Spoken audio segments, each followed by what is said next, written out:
Welcome back. This is session 2 of the Social Anxiety Virtual Exposure series. If you're joining from session 1, well done for coming back.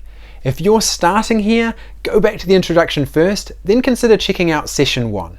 The sessions are graded to make it easier for you to sustain your treatment. SUDS check before we begin. Take a moment before we start. Rate your current anxiety 0 to 10 right now before any exposure content has appeared. Hold that number. If you've done session 1 already and you tracked your SUDS from that session, keep that number in mind too. We'll come back to it. What's different about this session? Last session was text-based. This one moves up one level. Illustrated social scenes, cartoon-style drawings of social situations. I want to explain why illustrated rather than photographs. It's deliberate. We're still early in this exposure ladder, and illustrated imagery activates the anxiety response at a lower intensity than realistic images. Your brain recognizes the scenario without the full impact of seeing real faces. That's exactly where we want to be at this stage. As the series progresses, the realism increases. But for now, illustrated. Your job this session is the same as the last time. Look at each scene, let it land, and stay with whatever comes up. Don't immediately tell yourself, that's not that bad, or that would never happen to me. Just observe. One thing I want to add this session, as you look at each scene, I want you to notice where you place yourself in it. Social anxiety has a tendency to automatically put you in the most vulnerable position in any social scenario. You'll probably find yourself identifying with the person on the outside or the one who looks awkward. That placement is worth noticing, not to correct it, just to observe it. Ready? Let's go. This one, a small moment most people wouldn't think twice about, but for someone with social anxiety, even a routine interaction like this one can carry a thread of threat. Am I being ignored? Do I register? Am I doing this wrong? Notice what your body does when you look at this scene. The illustrated scenes in this session will activate the stories your anxiety runs in social situations. That's intentional. Those stories, everyone can see I don't belong, everyone else knows how to do this, are the beliefs that exposure therapy needs to address. You don't challenge the stories during the session, just notice them. Let them run. Stay present.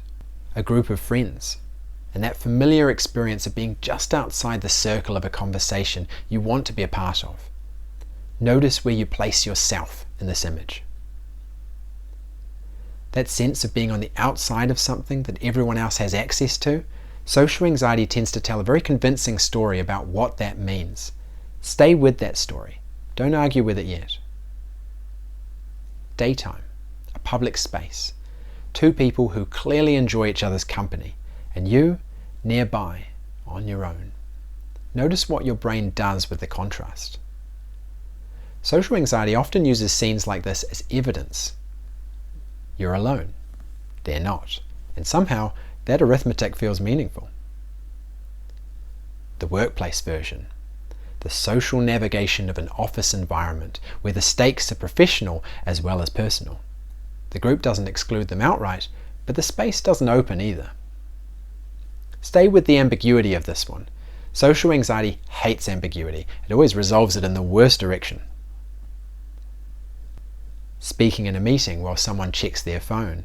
Let that land. What does your anxiety do with the neutral faces around the table? Notice the urge to dismiss the image and move on.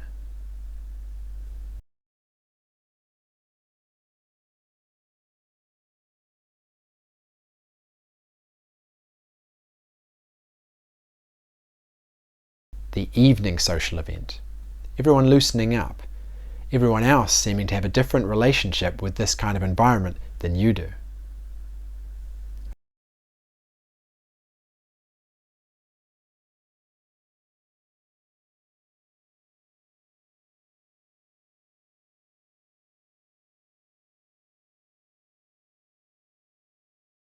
Okay, last image. This one is the full exposure version of what the previous scenes were building toward. The front of a room. all the attention on one person. Take a moment with this one before we finish.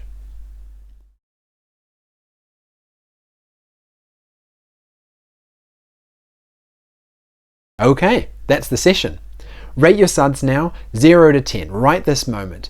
Where are you compared to where you started? And if this is your second or third time through this session, compare your end rating today to your end rating last time. Is it lower? Even by half a point?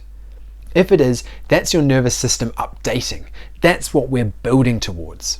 What this session did, you sat with illustrated versions of the scenarios your social anxiety finds most threatening: isolation, evaluation, visible mistakes, exclusion, and you stayed present with them. That's real exposure work, even though the scenes were drawings. Your threat system responded to them because threat recognition doesn't require photographic realism. It requires recognizable patterns. And you gave your amygdala the experience of those patterns being survivable. Keep repeating this session until your SUDS has come down noticeably. Then move to session 3, where we introduce real photographs. I'll see you there.